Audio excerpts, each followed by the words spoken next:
Vostra.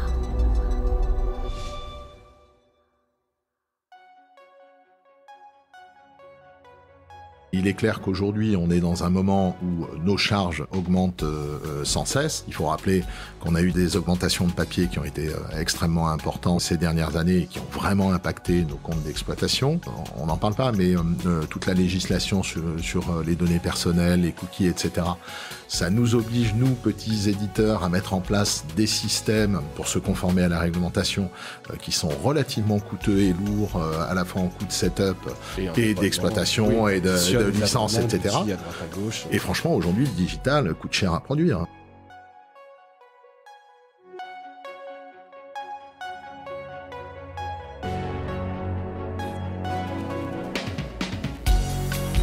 Bienvenue dans Mediarama, le podcast du futur des médias.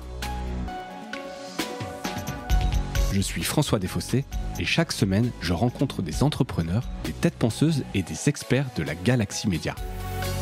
Ce podcast est proposé par Cosa Vostra, agence de conseil tech et créative. Retrouvez-nous sur cosavostra.com.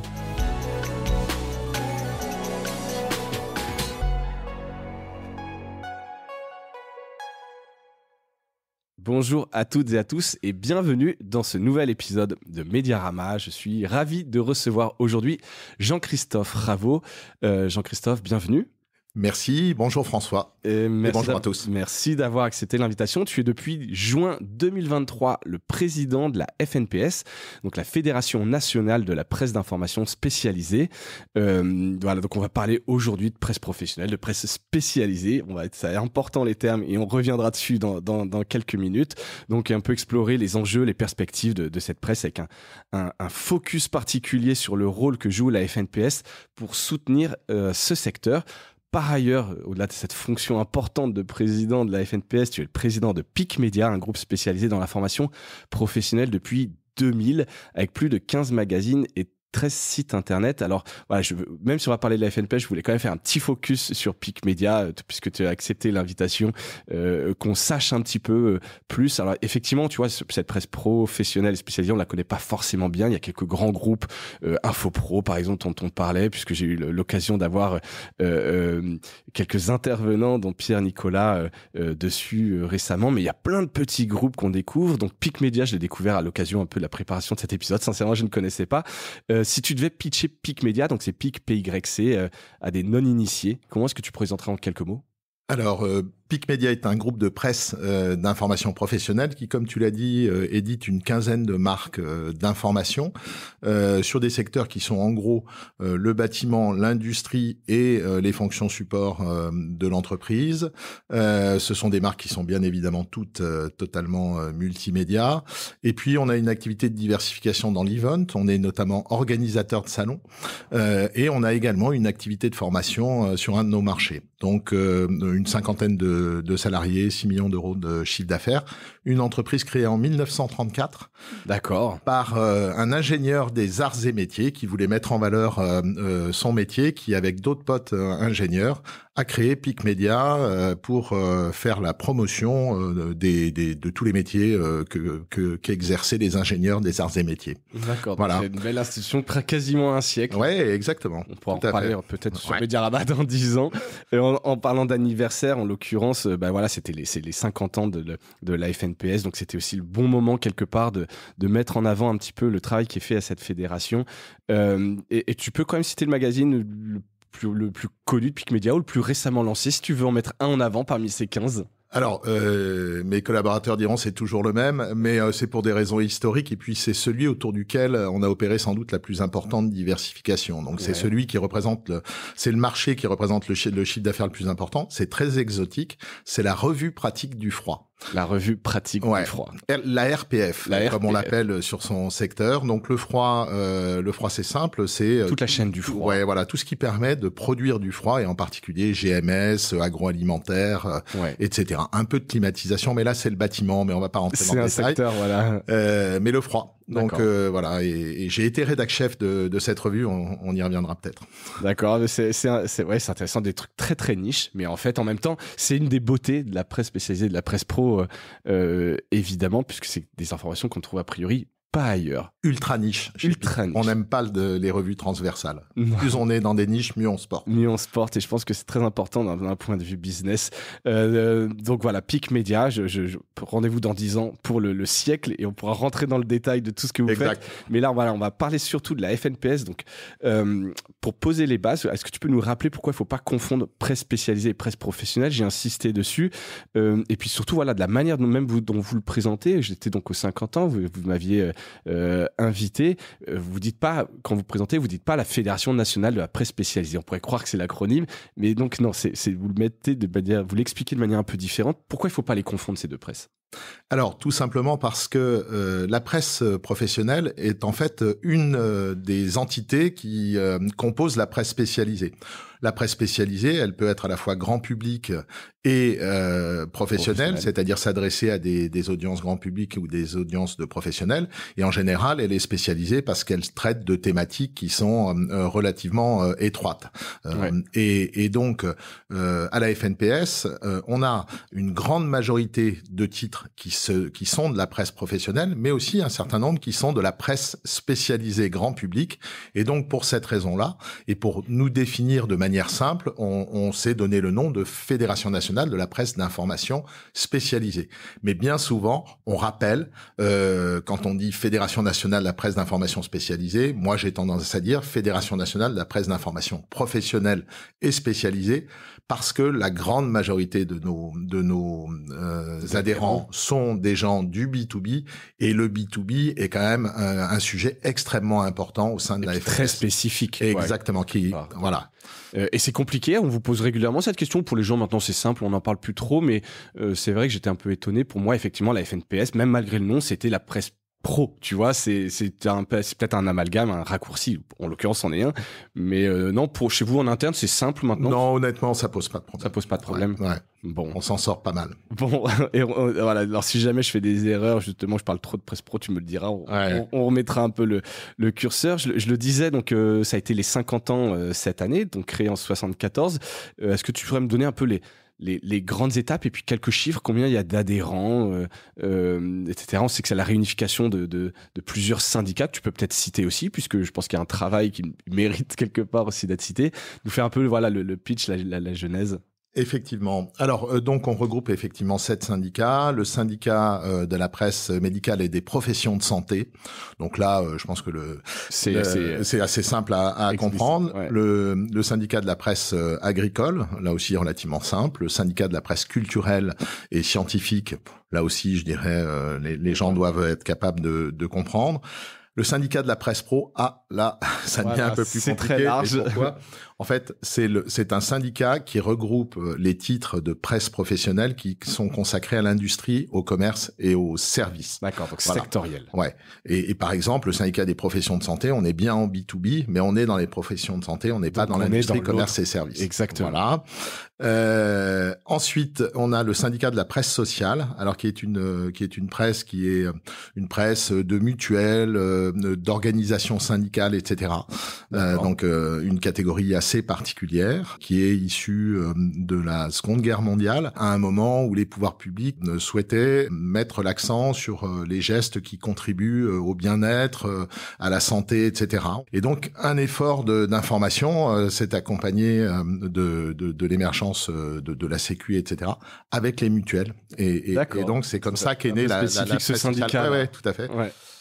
Il y a le syndicat de la presse magazine et spécialisée. Donc c'est là qu'on est dans la presse grand public, mais spécialisée. Et puis, on a un dernier syndicat, le syndicat de la presse économique et juridique. Très important, c'est notamment toute la presse des professions juridiques. Donc, on peut citer Elsevier, Dalloz, Revue Fiduciaire. C'est des grandes maisons. Ouais, voilà, c'est des très grandes maisons. Exactement. Je sais pas s'il y a beaucoup de petits, justement, là-dessus. Ce serait intéressant. Après, on pourra pas rentrer dans le détail, évidemment, de chacun de ces syndicats, la spécificité de ces presses. Ça mériterait probablement un épisode par syndicat, parce que chacun de ces syndicats doit avoir un peu son histoire. ces 7 syndicats, cette presse spécialisée, cette presse pro, est-ce que tu peux nous raconter un peu les principaux usages que vous observez, comment les gens s'informent dans la presse professionnelle? Alors c'est une question volontairement très large, tu réponds un peu comme tu veux. Est-ce que c'est quelqu'un qui tous les jours regarde son magazine, c'est la Bible quelque part, c'est la référence? Alors, c'est en tous les cas la première source d'information média des professionnels. Ouais. Ça, c'est très clair. Donc, elle joue un rôle très important comme source d'information sur les métiers pour l'ensemble des professionnels. Deuxièmement, c'est une presse qui se consomme avant tout sur le lieu de travail. Donc, premier lieu de consommation, le lieu de travail. Deuxième, le domicile. Troisième, la pause déjeuner. Et quatrième, les transports. D'accord. Donc on a fait, vous avez fait des études. On a fait des études sur ce sujet. On a une étude BVA qui date de 2021, qui a été menée auprès de 4000 professionnels, donc avec un échantillon qui était relativement important, qui a été bien fait. Et donc on a pu constater ce mode de consommation là. Si on parle papier versus numérique, on a encore une importance forte du papier dans les modes de consommation, notamment, et je vais utiliser une anecdote, mais qui est assez intéressante, y compris chez les jeunes. Et dans la presse médicale, il y a une revue qui s'appelle la Revue du praticien, qui est vraiment très connue. La Revue du Prat. Ouais. C'est n'importe quel étudiant en médecine qui a préparé l'internat connaît la Revue du Prat, et une revue qui sert énormément à préparer les examens. Et la Revue du Prat s'est dit on va passer sur le digital parce que nos lecteurs sont jeunes et aujourd'hui. Et ça fait partie d'un mouvement que tu as l'impression un peu inéluctable en disant je dois aller sur le digital. Et là, tollé général. Pourquoi ? Parce que justement, pour l'apprentissage, besoin du support papier, de surligner avec les stabilo-boss, etc. Donc, de même que dans nos supports, on a des contenus qui sont des contenus à forte valeur ajoutée que les professionnels conservent. Et pour la conservation, ils ont encore l'habitude de classer. Voilà. Donc, le papier a encore son importance. On est sur des périodicités qui sont des périodicités relativement faibles. Hein. Il y a des hebdos, mais il y a évidemment pas de quotidien. Il y a des hebdos et beaucoup de mensuels bimestriels. Et donc, on est sur des contenus qui sont en rapport avec l'actualité, mais qui approfondissent. Et là aussi, parfois, le confort de lecture fait qu'on préfère encore consulter en papier. Donc voilà, mais évidemment le digital progresse. Oui, non, mais ça on y reviendra, mais c'est vrai que j'avais été étonné pendant l'anniversaire des 50 ans de l'importance du papier qui était même mis en avant par certains témoignages de lecteurs, etc., dans les vidéos, etc. Et donc, au début, je me disais, ils font ça parce que voilà, c'est important, mais non, c'est vraiment dans les usages, dans les études que vous avez, c'est une presse vraiment très particulière. C'est pas une question d'âge ou de génération, c'est comme c'est la presse pro, c'est sur des moments un peu particuliers où on fait sa revue de presse, c'est mieux en papier. Tout à fait. J'ai pas dû dire ça souvent, je pense, sur Mediarama, etc. Alors, je suis absolument pas contre le papier, qu'on soit très clair. Mais c'est vrai que souvent, on se dit, les usages évoluent, le papier est en baisse, et puis on met all-in sur le digital. Ce serait une grosse erreur dans la presse pro. Oui, complètement. Et la marque est encore incarnée par le support papier. Alors encore une fois, les choses évoluent et moi je suis absolument pas conservateur et il est absolument nécessaire de se déployer très largement sur le digital, les réseaux sociaux, les newsletters jouent un rôle extrêmement important. Donc, alors là, particulièrement, effectivement. Voilà. J'avais une petite question comme vous n'avez pas d'adhérents de pure player qui n'auraient pas de papier. Tu vois, je pensais en disant ma phrase d'avant, en me disant tiens, un contexte par exemple, c'est un exemple, c'est plutôt de la presse professionnelle, tu vois, c'est de l'abonnement, c'est du B2B, c'est un pure player, ils sont au SPIL pour plein de raisons, etc., notamment leur indépendance et puis l'ADN même de contexte, mais ils pourraient être chez vous. Oui, complètement. Et effectivement, on n'a pas de pure player. On a des groupes qui ont vraiment une part de chiffre d'affaires très significative sur le digital. C'est pas la majorité, mais il en existe, mais par contre, pure player, non. Mais ça pourrait. Complètement. Complètement. Je pense qu'aujourd'hui, vraiment, ça n'est pas le support qui définit. Non, et de moins en moins. Voilà. De moins en moins. Et puis, on va voir, je sais pas si ceux qui nous écoutent, vous avez un média de presse spécialisée ou de presse professionnelle pure player. Vous allez voir, à la FNPS, il y a quand même des choses intéressantes pour les adhérents. L'étude dont tu parlais, BVA, c'est des choses que vous communiquez auprès de vos adhérents. C'est pas uniquement pour vous faire une idée, c'est des choses que Complètement. Voilà. Hein. C'est une étude malheureusement qui date un peu, donc il faudra sans doute qu'on pense à refaire une mise à jour. Ouais. Pour autant, elle nous permet encore de bien nous situer par rapport à ses usages. Hein. Il y a des évolutions, mais elle date quand même de 2021. Le Covid était tout juste passé par là. C'est important, c'est sans doute. Oui. Tu te dis, voilà, ce serait intéressant peut-être 2025 d'y retourner. Un chiffre peut-être sur cette étude qui est très important, qui est le chiffre qu'on met le plus en avant. 91% des lecteurs de la presse professionnelle la jugent crédible et fiable. Donc ça, c'est mis en regard avec justement le taux sur la presse qui est très mauvais. On l'avait vu dans le Reuters Institute, etc. J'ai plus le chiffre en tête, donc je peux pas dire de bêtises. Ouais, voilà. 35. Et était surtout en baisse. Ouais. Donc vous êtes totalement dans un autre paradigme. Vous êtes une presse crédible, prescriptrice. Ouais. Ça peut être assez intéressant, ça justement, de voir à quel point les gens ont confiance dans ce média. Donc c'est un rôle aussi, un devoir aussi de transparence quand tu as des annonceurs sur ton modèle économique. Alors oui, évidemment prescriptrice, on va partir de ce constat, donc que 91% de nos lecteurs nous font confiance. Ça veut dire qu'on entretient un lien d'affinité avec nos communautés de métiers, on aime bien les appeler comme ça. Nos communautés de métiers ont ce lien d'affinité très fort avec nos marques médias. Qui présente un écrin très intéressant pour les annonceurs. Moi, j'ai coutume de dire que notre métier vis-à-vis des annonceurs, c'est de leur permettre de prendre la parole vis-à-vis de ces communautés de métiers dans le cadre de cet écrin et de cette relation si particulière de confiance et d'affinité qui fait que leur message lui-même profite de ce lien de confiance. Peut être entendu et c'est vraiment ça la raison d'aller communiquer dans un média professionnel aujourd'hui. Et en matière d'information, là aussi c'est cette étude BVA qui le dit, concernant les nouveaux produits, concernant l'innovation, la première source d'information, ce sont les médias professionnels pour les gens que nous avons interrogés. Donc ça veut bien dire que c'est dans nos supports qu'ils viennent chercher leur information et que donc ils s'attendent à suivre l'évolution des intervenants industriels, prestataires, etc. Du métier. Donc c'est vraiment un lieu important pour effectuer ses choix dans sa vie professionnelle en termes d'achat, etc. Et la publicité est considérée dans nos études. Alors c'est pas dans l'étude BVA, mais on est beaucoup à faire des petites études sur nos lectorats. Et ce qui est intéressant, c'est que la pub est considérée comme de l'information. Ouais, ça c'est hyper intéressant parce que ça justement le modèle c'est pas du brand content, c'est de la pub, mais elle est tellement spécialisée, tellement niche par des annonceurs d'un secteur connu que c'est vu comme de l'information. Exactement. Le lecteur sans confusion pour autant et sans confusion, et c'est même fondamental. Alors là c'est vraiment quelque chose qui est absolument nécessaire, il faut faire la distinction. Mais c'est vrai que la pub dans les revues professionnelles est une pub d'image, mais souvent c'est une pub qui est relativement commerciale dans le sens où elle met en avant des procédés, des techniques, etc. Et donc, c'est là qu'on y trouve aussi l'innovation. Et donc, un lecteur s'arrête sur la pub pour voilà. Puis en plus, ça le concerne, c'est son métier, c'est ce qu'il met en œuvre tous les jours. C'est ça, contrairement à des magazines grand public où une pub sur deux n'est pas ciblée quelque part, où ça n'intéresse pas, où ça peut être vraiment vu. C'est pas le cas de tout le monde et c'est pas le cas de tous les magazines. Hein. Je suis pas contre la pub, bien au contraire.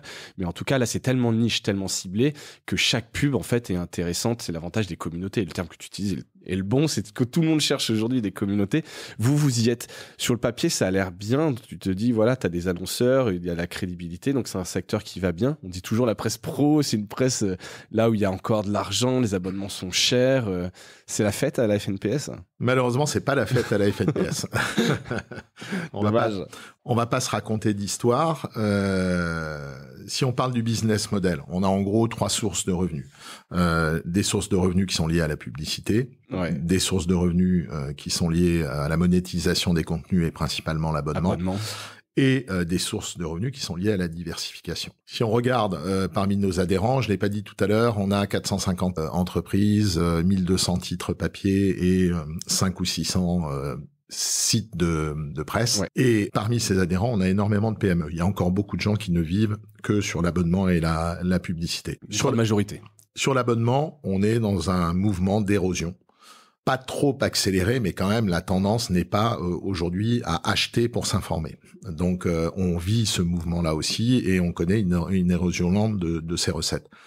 Sur la pub, c'est plus raide. Il est clair que la pub papier aujourd'hui est très challengée par d'autres formes de communication, et on va prendre qu'un chiffre. Premier semestre 2019 versus premier semestre 2024, moins 20% de chiffre d'affaires publicitaire pour la presse spécialisée. Je parle de 2019. Il y a 5 ans. Ouais. Il y a 20% de moins, 1/5 du business qui a disparu en 5 ans. Et évidemment, la transformation pub papier ne se fait pas sur le digital. Elle s'est pas reportée. Avec les mêmes niveaux de valeur. Hein. On avait coutume de dire que ce que l'annonceur achetait 10 sur le papier, il le paye 1 sur le digital. Bon, il faudrait peut-être remettre ce chiffre à jour, mais ce qui est sûr, c'est qu'il y a une énorme différence de valeur entre le papier et le digital sur les. Après, je pense que c'est pour tout le monde, mais il y a aussi qu'est-ce que tu as à proposer comme bel écosystème. Tu parlais de cet écrin de confiance, etc. sur le papier, un support qui a des dizaines d'années. Si t'as pas un site au même niveau, que t'as pas les mêmes audiences ou des chiffres, effectivement, bah voilà, l'annonceur il va pas forcément aller mettre autant. Et puis on va le dire sur les tarifs qui ont été pratiqués sur le digital, on s'est pas aligné, mais on a eu quand même un standard qui a été le CPM, et le CPM ça n'a pas de sens sur la plupart de nos sites où les audiences restent relativement confidentielles, même si elles sont tout à fait pertinentes. En fait, totalement sortir du système. Exactement. Alors on l'a pas pratiqué, mais enfin on s'est quand même un peu fait aspirer sur les niveaux de prix, et donc on a eu vachement de mal à maintenir la valeur. Donc ça c'est un vrai problème, et il est clair qu'aujourd'hui on est dans un moment où nos charges augmentent sans cesse. Il faut rappeler qu'on a eu des augmentations de papier qui ont été extrêmement importantes ces dernières années, et qui ont vraiment impacté nos comptes d'exploitation. On a par ailleurs des coûts d'infrastructure digitale qui sont de plus en plus importants, parce que on n'en parle pas, mais toute la législation sur les données personnelles, les cookies, etc., ça nous oblige, nous, petits éditeurs, à mettre en place des systèmes pour se conformer à la réglementation qui sont relativement coûteux et lourds, à la fois en coût de setup et d'exploitation et de licence, etc. À droite, à gauche. Et franchement, aujourd'hui, le digital coûte cher à produire. Il faut pas dire le contraire. Donc voilà. Et puis, alors, troisième source de revenus, la diversification. Ça, c'est très intéressant. C'est à mon avis ce qui représente l'avenir pour nous. C'est en gros, pour le faire vite, une marque forte qui jouit d'un lien d'affinité extrêmement singulier et vertueux avec sa communauté.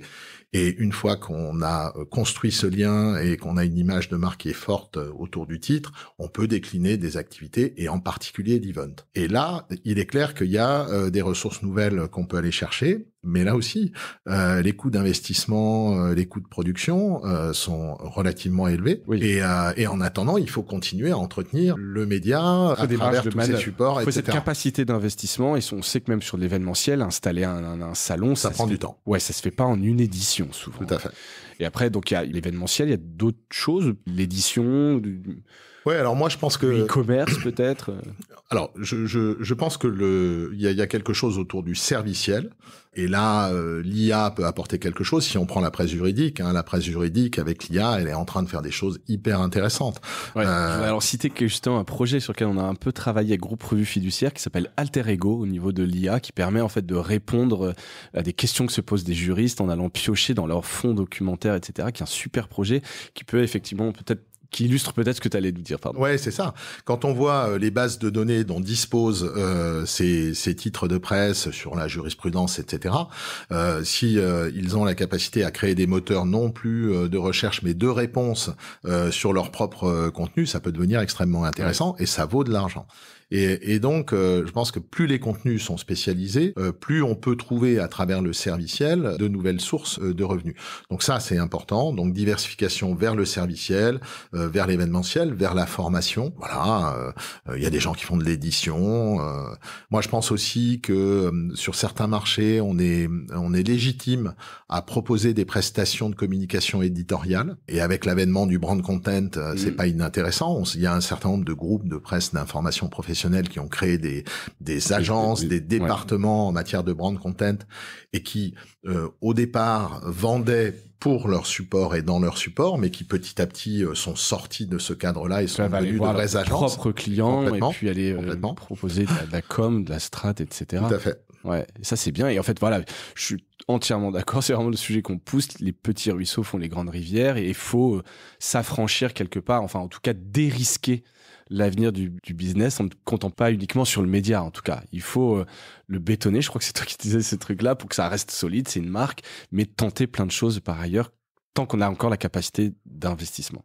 Ouais, et en étant vraiment attentif à maintenir cette relation de confiance, donc à avoir un niveau d'exigence sur les contenus absolu. Ouais. Et on pourrait déboucher sur un autre sujet qui, à mon sens, est très important, qui est celui de la labellisation. Je pense qu'on a tout intérêt à faire en sorte que les méthodes journalistiques que nous employons et la qualité des contenus que nous délivrons soient en quelque sorte certifiés. Ouais. Alors ça pose des problèmes parce que pour les petites boîtes, c'est cher, ce genre de démarche, donc il faut qu'on trouve un moyen de trouver le bon label et le bon niveau de certification. Mais en tous les cas, vis-à-vis de nos publics et vis-à-vis de nos audiences, il est important d'investir et de ne jamais relâcher l'effort sur la qualité de contenu parce que c'est ce qui permet de décliner tout le reste. Je suis vraiment d'accord. C'est un sujet que vous aviez évoqué là, aux 50 ans, justement, la labellisation, c'est flou. Tu sais que ça existe côté dans le monde, il y a Reporters sans frontières. JTI. Exactement. Tout à fait. Ça me fait vraiment écho. Je crois que c'est la deuxième fois que j'en parle. Je vais vraiment finir par inviter Benjamin Sabat de Reporters sans frontières pour venir en parler. Mais ça me paraît brillant, simple, un organisme neutre qui garantit ça, et donc au niveau de la presse pro et presse spécialisée. Alors je sais pas si c'est le JTI qui serait pour vous ou un autre, mais ce serait hyper intéressant, je trouve. La démarche est un peu lourde. Très honnêtement, elle est pas accessible à tous nos adhérents. Donc nous, on considère que le JTI est vraiment quelque chose qui fonctionne bien, mais qui aujourd'hui en termes de coûts reste un peu élevé pour nos adhérents. Donc je pense qu'il faut là qu'on réfléchisse tous ensemble dans la profession à la manière d'essayer de pas proposer 36 000 labels. C'est ça. C'est très simple important. Et visible par le grand public. Il y en a pas, enfin voilà, qui va découvrir ce truc-là. Il faut pas que ce soit un truc pour vous en interne avec plein de concessions entre tout le monde, les syndicats. J'imagine ça ne doit pas toujours être simple. Alors il y en a un qui s'appelle la commission paritaire, qui est un début, qui est déjà pas mal. Véhicule, effectivement, légitime auprès de tout le monde. Mais en tous les cas, c'est sûr que aller vers ce genre de démarche, c'est, à mon sens, absolument nécessaire. Simplement, il faut qu'il y en ait pour tout le monde. Voilà. Ouais, exactement. Le sujet de la labellisation. C'est bien de le rappeler, je l'avais pas prévu, mais c'était effectivement un truc assez intéressant.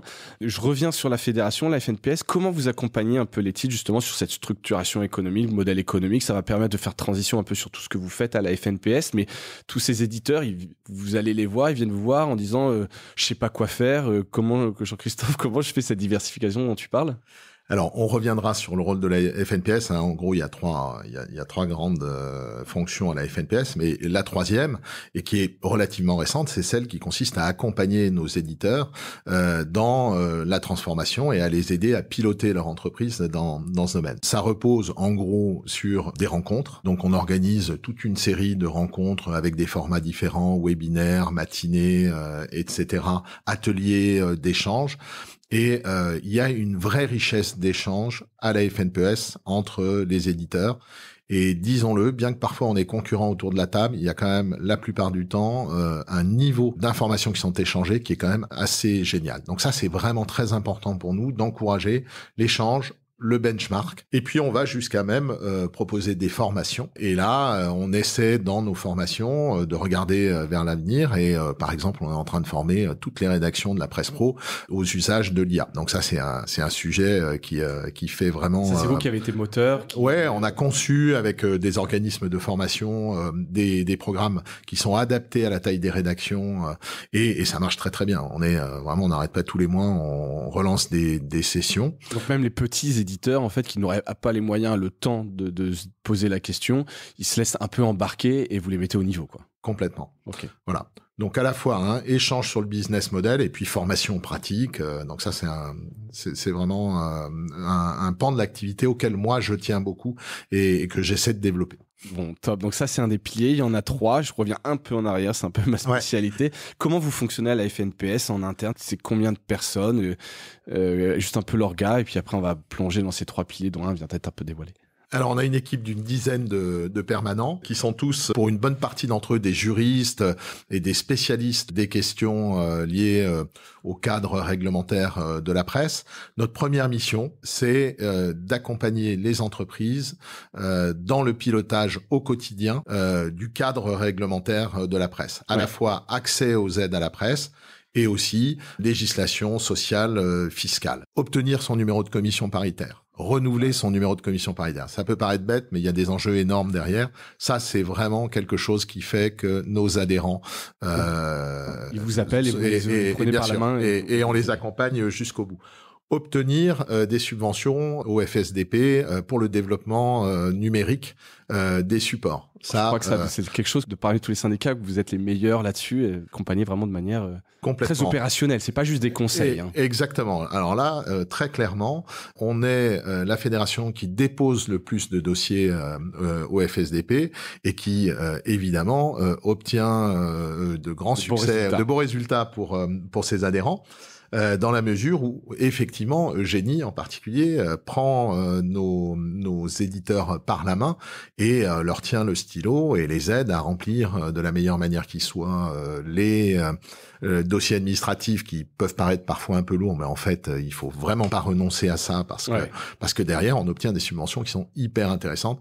Nous, on a coutume de dire au pouvoir public que c'est vraiment l'aide qui est la plus bénéfique pour nous. C'est la seule aide directe à laquelle a accès la presse pro, et on se bat pour qu'on la maintienne, que les niveaux de budget alloués à ce fonds ne diminuent pas. C'est quelque chose d'essentiel pour nous. Justement, donc le FSDP, historiquement, dans l'intelligence, c'est vraiment plutôt réservé à la presse d'information politique générale. Il y a un peu de concurrence feutrée ou directe, très frontale, pour aller se battre justement pour justement que vos titres, vous qui sont éligibles sur le papier, mais c'est la guerre à chaque fois, ou non, ça se passe très bien? Alors la guerre c'est un peu fort, mais en tous les cas, ce qui est sûr, c'est que on s'est battu pour maintenir l'éligibilité de la presse professionnelle au FSDP, et ça c'est un combat de la FNPS qui date maintenant de quelques années, mais qui a été vraiment très important et dont nous sommes très fiers. C'est qu'on a réussi à maintenir le bénéfice de cette aide. Plus globalement, ce que je peux dire, c'est que je pense qu'aujourd'hui, avec l'avènement du digital, on est dans un marché de l'information qui est de plus en plus globalisé et où finalement le fait de se réclamer de l'IPG ou pas de l'IPG ne change plus grand-chose dans les publics qu'on vise et la façon dont on va récupérer nos audiences. Donc ça devient un peu artificiel parfois de baser la répartition des aides sur ce critère-là. Il y a un certain nombre de contraintes spécifiques à l'IPG auxquelles qu'on ne remet absolument pas en cause. Il est évident qu'un quotidien a des contraintes industrielles qui sont spécifiques et il est important de l'accompagner dans ces contraintes spécifiques.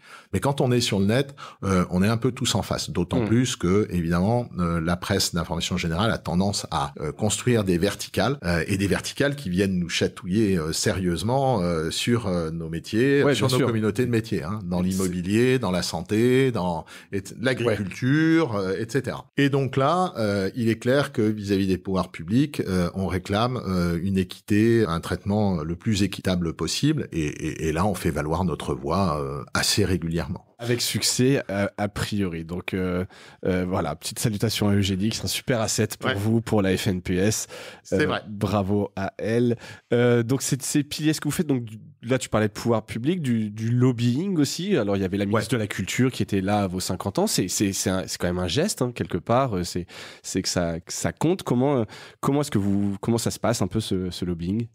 Donc effectivement, alors on a été très très honoré de la présence de la ministre. Franchement, ça a été un des moments importants de ces 50 ans. Et en fait, on rencontre en permanence des représentants du gouvernement, des pouvoirs publics, des administrations centrales, des différents organismes qui gravitent autour de la presse, et ça se passe en général à travers notre bureau. On a un bureau tous les mois. Tous les mois, on reçoit un invité politique à notre bureau. On a un comité directeur où on reçoit régulièrement des gens, et puis évidemment on est sollicité par tout un tas d'instances.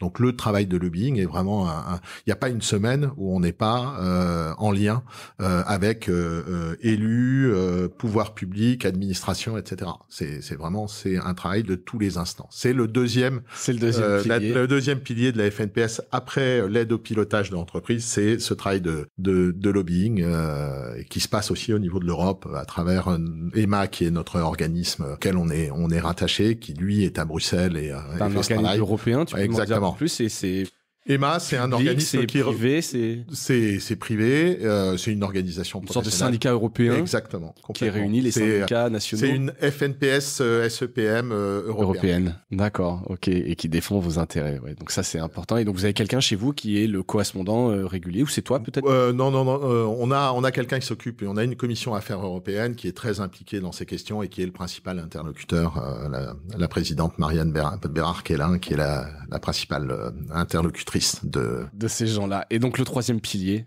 Donc le troisième pilier, on l'a évoqué en premier en fait. Ouais. C'est donc le benchmark, l'accompagnement dans la transformation digitale. Là, on est vraiment dans le business.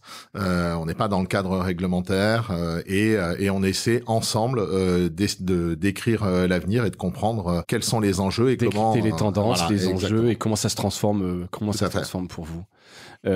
Super. C'est quoi si on prend un petit peu de hauteur, les grands chantiers stratégiques pour 2025 pour la FNPS? Alors on a un enjeu assez immédiat qui est celui de la diffusion de nos supports imprimés. On a deux sujets en ce moment. On rediscute l'accord État Presse Poste sur les tarifs postaux et nous très clairement à la FNPS on dit qu'on ne pourra pas supporter une augmentation de ces tarifs, bien qu'on parle de déficit de la Poste, etc. Mais dans la conjoncture actuelle qui est très dure, on a des titres, en particulier ceux qui ont des très grosses diffusions pour lesquels le coût du transport postal est très important. On a déjà subi des hausses relativement fortes, donc on pourra pas subir une nouvelle hausse conséquente et on se bat pour ça et c'est vraiment le combat du moment.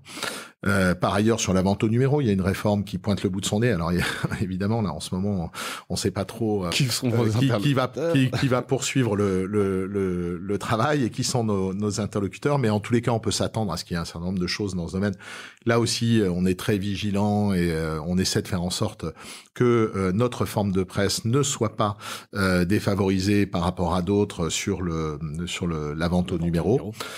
Donc ça, c'est le sujet du moment et on a un sujet qui est pour moi le plus gros enjeu et qui lui va se dérouler sur les prochaines années, c'est celui de l'IA et avant ça simplement de notre relation avec les plateformes et là c'est la problématique du partage de la valeur de la part de tous ces gens qui exploitent nos contenus et qui oublient au passage de rémunérer ce qui leur permet d'asseoir leurs recettes publicitaires. Exactement, gagner de l'argent. Et justement. Et là, on a un très gros sujet. Ouais, parce que tu vois, donc j'animais une table ronde à la Presse au Futur justement, alors que j'avais des patrons de grands groupes de presse, mais donc d'information politique générale. Je pense à Pierre Louette, j'avais Laurent Frisch de Radio France, mais vous parlez justement ensemble pour essayer d'avoir une position commune. Alors ça se fait souvent au Geste. Le Geste est un super véhicule justement un peu pour ces sujets un peu de lobbying. Est-ce que vous avez l'impression parce que, une des conclusions était, il faut qu'on y aille, mais ensemble, plus on sera unis,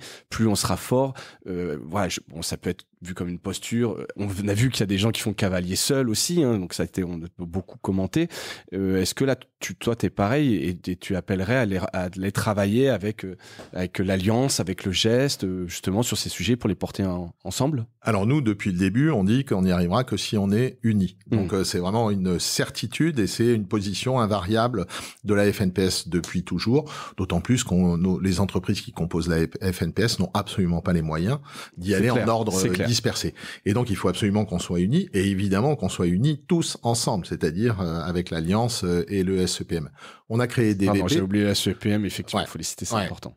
On a créé des VP avec le SEPM, on est arrivé juste après et donc DVP pour nous est le lieu où on traite en tous les cas les questions de relation avec les plateformes via la problématique du droit voisin. Sur l'IA, honnêtement, pour l'instant, on est partout où on parle d'IA. Il y a un forum au mois de février en France qui va être important. Et du coup, c'est l'occasion d'échanger avec les différentes organisations professionnelles pour essayer de mettre au point des positions communes. J'ai le sentiment que dans les grands principes, on est relativement d'accord. Après, il y a quelques groupes qui y vont seuls, mais globalement, je pense qu'on sent tous qu'on a besoin d'unir nos forces pour parvenir à un résultat. Par contre, le travail va être quand même sacrément compliqué, et pour l'instant, avec les GAFAM, on commence à avoir quelques résultats sur les IA. Ouais. J'ai pas le sentiment que ces gens-là parlent beaucoup avec nous, hein, et même les actions qui ont été menées, pour l'instant, n'ont pas vraiment été couronnées de succès. On verra, mais voilà. Donc, vous avez demandé à vos adhérents de bloquer les contenus. Ouais, globalement. Alors, on a conseillé. Le conseil qu'on a donné à nos adhérents, c'est effectivement d'être en opt-out Bon, malgré tout, on voit bien que les robots passent. Les robots passent, ouais. En fait, je pense qu'on peut pas les bloquer. Et puis DVP l'a fait parce que nous, on a vraiment incité tous nos adhérents à adhérer à DVP, et via DVP, du coup, DVP a exprimé en notre nom l'opt-out. Donc d'accord. Bon, donc voilà, ça s'était concerté avec DVP. Avec du recul, quels changements récents dans la presse spécialisée ou presse pro ont eu le plus grand impact sur la FNPS? Je sais, une question un peu générale. Des changements récents dans la presse qui ont eu un impact sur la FNPS? Je dirais peut-être deux choses. La première, c'est évidemment la transformation digitale, parce que elle a obligé la FNPS à se préoccuper du business model, mais vraiment alors que peut-être jusque-lors elle s'occupait principalement de l'accès aux aides à la presse, du régime fiscal et social. Là, tout à coup, il a fallu comprendre comment fonctionnait l'économie du secteur, les nouveaux métiers, etc. Donc ça, c'est à mon avis ce qui a le plus impacté la FNPS. Peut-être l'autre aspect, c'est que je pense que, je l'ai dit d'ailleurs aux 50 ans, je pense que la presse professionnelle s'est énormément professionnalisée ces 20 dernières années. Et je pense qu'aujourd'hui, on a vraiment des groupes qui ont des initiatives qui sont extrêmement innovantes, qui inspirent d'ailleurs toute la presse. Et de ce point de vue-là, il a fallu que la FNPS aussi se mette au niveau de ces boîtes qui avancent vite, qui sont très agiles et qui innovent. Et donc là aussi, être capable de délivrer un niveau de service sur les nouvelles technos, sur des sujets prospectifs comme l'IA, etc., qui nous occupent énormément. Et ça impacte énormément le quotidien des équipes. Des équipes de la FNPS. Ouais. Une question que j'aurais probablement dû te poser au début, que je l'ai pas posée. Combien ça coûte d'adhérer? Et est-ce qu'aujourd'hui, en dehors des pure players qu'on a dit qui peuvent être au SPIL, peu importe, est-ce qu'il y a des médias pros qui ne sont pas chez vous, par exemple? Est-ce qu'il y a un intérêt, un sens à ne pas être à la FNPS quand on est un média pro ou de presse spécialisée? Alors il y a évidemment ces fonctions du chiffre d'affaires, donc c'est proportionnel. C'est proportionnel, comme souvent dans les syndicats. Voilà, mais ce que je peux dire en tous les cas, c'est que ça coûte beaucoup moins cher que ça ne rapporte. Non mais ouais. Et je vais tout simplement, lorsqu'on voit que on obtient plusieurs dizaines de milliers d'euros de subventions au FSDP pour des adhérents qui sont des petites entreprises qui auraient eu du mal à avoir le même niveau c'est complexe, de résultats. La doctrine, etc. C'est très technique. Mais là, franchement, l'adhésion est tout de suite rentabilisée. Quand on voit l'enjeu de perdre un numéro de commission paritaire sur un support parce que on connaît mal la législation, qu'on se trompe dans la façon dont on classifie ses abonnés, etc. Là aussi, je pense que l'enjeu est hyper important et que l'adhésion à côté, c'est rien du tout. Donc, à mon sens, la rentabilité, le ROI, voilà, de l'adhésion à la FNPS est tout à fait bon. Et donc, est-ce qu'il y a des éditeurs qui sont pas chez vous? Il y a des éditeurs qui sont pas chez nous, mais on est ultra représentatif du secteur. Honnêtement, aujourd'hui, avec 450 éditeurs, 1200 titres, tous les grands titres sont chez nous. Tous les titres leaders quasiment des différents métiers sont chez nous. On a une très grande représentativité. Écoute, donc si aujourd'hui vous êtes éditeur de presse pro, vous n'êtes pas, ou de presse spécialisée, vous n'êtes pas à la FNPS, vous tirez une balle dans le pied. Contactez très vite la FNPS. Si tu devais résumer, puis après on va passer aux questions plus personnelles, on arrive à la fin de cet épisode, résumer en une phrase la mission de la FNPS aujourd'hui. Je ne sais pas si vous avez une baseline, mais si tu devais résumer en une phrase. Moi, je dirais accompagner les entrepreneurs dans le pilotage de leur entreprise au quotidien et face aux enjeux de la transformation digitale. C'est bien dit. Voilà. C'est bien dit. C'est important. Vous êtes vraiment des conseillers. Sur une note plus personnelle, quel site média ou app tu consultes au quotidien? Alors en ce moment, si je devais regarder ton téléphone, si tu regardes mon téléphone, tu vas voir un truc. Alors c'est totalement, c'est le Vendée Globe. C'est vrai, t'es un grand fan de. Je suis totalement accro. Le classement évolue toutes les 4 heures. Et tu le connais quasiment en temps réel en permanence. Je le connais. D'accord. Je le connais. Je sais où ils sont. Et ce truc me passionne. Je tiens à dire d'ailleurs, et je suis absolument désespéré, que mon chouchou a abandonné aujourd'hui et que c'est le frère d'un éditeur de presse B2B. D'accord. Nelson Burton et son frère Louis Burton sur Bureau Vallée, qui a fini 3e du dernier Vendée Globe et qui là malheureusement aujourd'hui a abandonné sur une grosse avarie. Ouais. On l'appelle le MacGyver du Vendée Globe, donc il est normalement excellent bricoleur. Donc vraiment, ça doit être là il a eu un gros problème. J'espère que tout va bien. Et Nelson est un type super sympa. Ils sont très proches avec son frère. Le sponsor c'est Bureau Vallée. C'est un sponsor de la papeterie, des revues de papeterie qui sont chez Pic. D'accord. Donc, voilà. Donc je suis grand chouchou de tout ça. Donc c'est le Vendée Globe pour l'instant. Bon, super. Et pardon, mais d'un point de vue digital, le dispositif est bien fait. C'est en temps réel, tu peux voir avec des cartes et tout. Ça. Ouais, c'est pas mal. Alors sur la partie médias, information, je dois dire que ça vaut pas des médias professionnels. Il y a des trucs pas mal, mais enfin, voilà, le ton c'est voilà. Il devrait regarder un petit peu du côté de ce que vous faites, de ce que font tes adhérents. Mais c'est pas mal. Super. Bah écoute, on a fait le tour des questions que je voulais voir. Jean-Christophe, merci beaucoup pour ton temps. Merci pour tout ce travail que vous faites à la FNPS et pour vos adhérents. Je trouvais ça intéressant pour les 50 ans de mettre un petit focus sur tout ce travail que vous faites qui est salué que dans la profession quand même, il faut le dire. Vous êtes quand même réputé sur tous les sujets qu'on a évoqués. Merci François. Merci Jean-Christophe et merci à toutes et à tous d'avoir écouté cet épisode. J'espère qu'il vous a plu et je vous dis à bientôt. Salut.